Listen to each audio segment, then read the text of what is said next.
研究会にいた。5時から、いやでも5時からいいと思う。だっていないもん、やる人いないから絶対いいと思う。ウィキペディアでくれてほんと助かったね。星根川ちょっと本当に一応軽くしてあるけど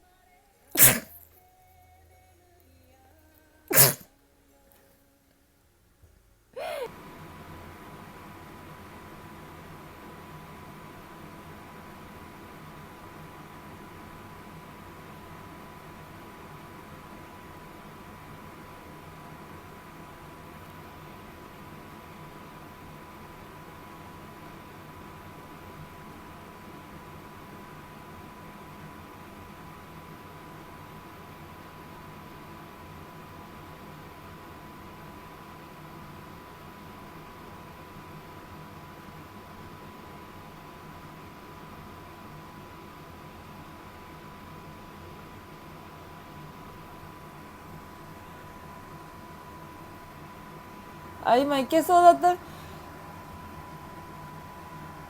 あ、今いけそうだったのに、待って待って待って。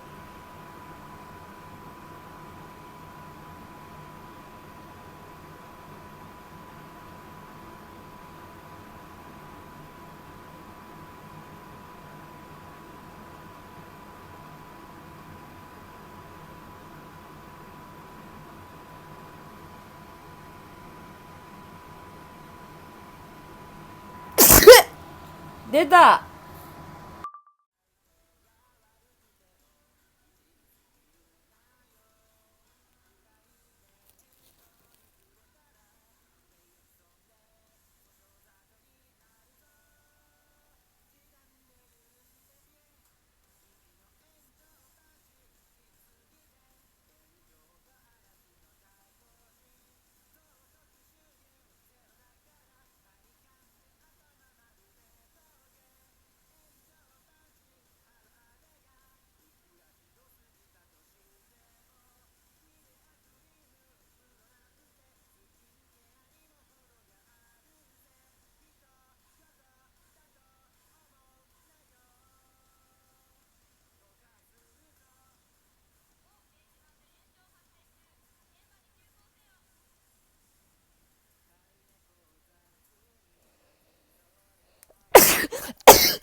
出た。